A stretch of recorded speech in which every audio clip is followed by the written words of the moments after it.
അച്ഛാ, ഇപ്പോൾ 50 വർഷങ്ങളുടെ സുവർണ ജൂബിലി നടക്കുമ്പോൾ ഈ ഒരു കരിസ്മാറ്റിക് നവീകരണം എത്രത്തോളം കേരള കത്തോലിക്ക സഭയെ ഹെൽപ്പ് ചെയ്തിട്ടുണ്ട്? ആ ഒരു വളർച്ച എങ്ങനെയായിരുന്നു എന്നുള്ളതൊന്ന് ഷെയർ ചെയ്യാവോ? എനിക്ക് വളരെ സന്തോഷമുണ്ട് പ്രിയപ്പെട്ട ദൈവമക്കളെ. കേരളത്തിൽ 1984 ഞാൻ 10ാം ക്ലാസ്സൊക്കെ പഠിക്കുന്ന കാലം.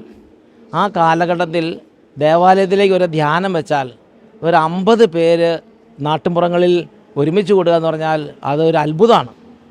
ആരും തന്നെ വചന ശുശ്രൂഷകളിൽ താല്പര്യമല്ല. വാർഷിക ധ്യാനങ്ങൾ നടക്കും, പക്ഷേ ഒരു ശുഷ്കമായ ധ്യാനങ്ങളാണ് എൻ്റെ ഇടവകയിൽ ഞാൻ സ്കൂളിൽ പഠിക്കുന്ന കാലത്ത് കണ്ടിരുന്നത്. അതുപോലെ വീടുകളിൽ ബൈബിളിലൊക്കെ വളരെ ദുർലഭം. ഞാനൊക്കെ സ്കൂളിൽ പഠിക്കുന്ന കാലത്ത് എൻ്റെ വീട്ടിൽ ബൈബിളില്ല.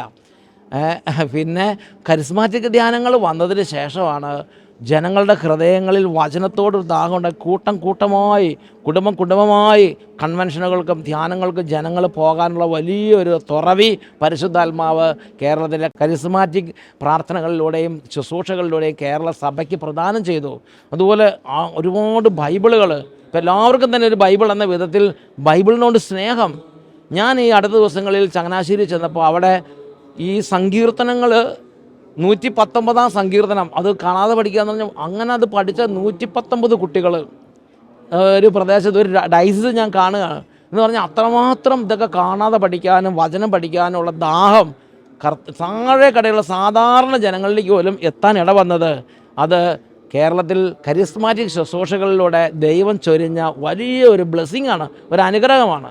അതുപോലെ വൈദികരോട് സ്നേഹം, തിരുസമാധിയോട് സ്നേഹം, ഈ ഞായറാഴ്ച ദേവാലയത്തിലേക്ക് കുർബാനയ്ക്ക് പോകാൻ വേണ്ടിയുള്ള സന്തോഷം, ദശാംശം കൊടുക്കൽ, അതുപോലെ തന്നെ നന്നായിട്ട് വാ തുറന്ന് ഉറക്കെ പാടി പ്രാർത്ഥിച്ച് ഉച്ചത്തിൽ പ്രാർത്ഥിക്കാനുള്ള ഒരു രീതി, ഇതെല്ലാം അങ്ങനെ ഒരുപാട് നമുക്ക് നോക്കിയാൽ പറയാൻ പറ്റാത്ത അത്ര വലിയ ബ്ലെസ്സിങ്സ് കരിസ്മാറ്റിക് ശുശ്രൂഷകളുടെ കേരളത്തിലെ തിരുസഭാ മക്കൾക്ക് അവരുടെ ആധ്യാത്മിക ജീവിതത്തിൽ ലഭിച്ചിട്ടുണ്ട് എന്നുള്ളത് ഒരാൾക്കും നിഷേധിക്കാൻ പറ്റാത്ത നിസ്തർക്കമായ ഒരു സത്യമാണ്. Praise the Lord. അതുപോലെ ഇനി തുടർന്നുള്ള കാലഘട്ടങ്ങളിൽ ഇപ്പം നമ്മൾ ജൂബിലി ആഘോഷിക്കുകയാണ്. കേരളത്തിൽ കരിസ്മാറ്റിക്കുകളുടെ ഒരുപാട് നന്മകളുണ്ട്, കുറച്ച് കുറവുകളും വീഴ്ചകളും. അത് മനുഷ്യർ എവിടെയെല്ലാം പ്രവേശിച്ചിട്ടുണ്ടോ അവിടെയെല്ലാം മാനുഷികമായ കുറവുകളും കുറ്റങ്ങളും ഉണ്ട്. വൈദികരുടെ ജീവിതത്തിൽ കുറ്റങ്ങളും കുറവുകളും ഇല്ലേ? സിസ്റ്റേഴ്സിൻ്റെ ജീവിതത്തിൽ കുറ്റങ്ങളും കുറവുകളില്ലേ? അതുപോലെ മനുഷ്യൻ എവിടെയെല്ലാം പ്രവേശിച്ചിട്ടുണ്ടോ അവിടെയെല്ലാം മാനുഷികമായ കുറ്റങ്ങളും കുറവുകളൊക്കെ ചിലപ്പോഴൊക്കെ സംഭവിക്കുന്നുണ്ട്. അതുപോലെ കരിസ്മാറ്റിക് രംഗത്ത് ചില വീഴ്ചകളൊക്കെ ഉണ്ട്. എന്നാലും എടുത്തു പറയത്തക്ക നന്മകൾ കരിസ്മാറ്റിക് ശുശ്രൂഷകളിലൂടെ കേരളത്തിലുള്ള തിരുസഭാ മക്കൾക്ക് ലഭിച്ചിട്ടുണ്ട്. ഇനി ഈ ജൂബിലി സംഗമം കഴിഞ്ഞ് തിരിച്ചു പോകുമ്പോൾ ഇവാഞ്ചലൈസേഷന് വേണ്ടിയും അതുപോലെ ഈ തുടർന്നുള്ള കാലഘട്ടങ്ങളിൽ നമ്മുടെ പരിശുദ്ധാത്മാവിൻ്റെ പ്രവർത്തനം കേരളം ത്വരിതപ്പെടാനും എനിക്ക് തോന്നുന്നൊരു പ്രധാനപ്പെട്ടൊരു നിർദ്ദേശമുള്ളത് നമ്മുടെ ജീവിതത്തിൽ എളിമയ്ക്കും പരിത്യാഗത്തിനും നല്ല ഇമ്പോർട്ടൻസ് കൊടുക്കണം.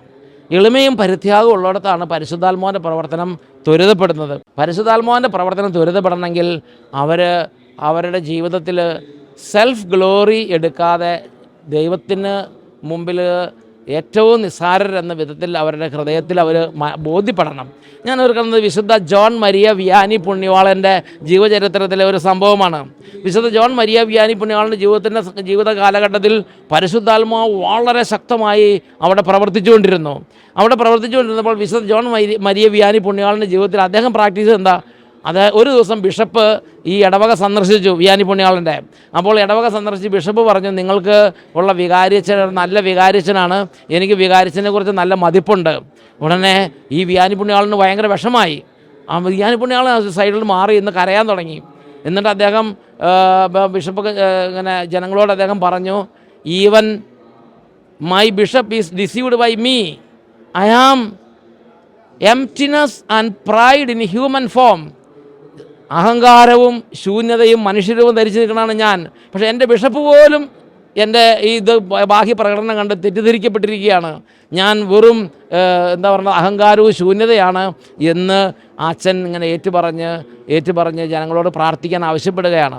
പ്രിയപ്പെട്ട സഹോദരങ്ങളെ, പരിശുദ്ധാത്മാവിൻ്റെ പ്രവർത്തനം ത്വരിതപ്പെടാൻ നമ്മുടെ ജീവിതത്തിൽ എളിമയും അതുപോലെ നമ്മുടെ നിസ്സാരതയും നമ്മൾ ബോധ്യപ്പെട്ടുകൊണ്ടേയിരിക്കണം. ദൈവം നിങ്ങളെ അനുഗ്രഹിക്കട്ടെ. Praise the Lord.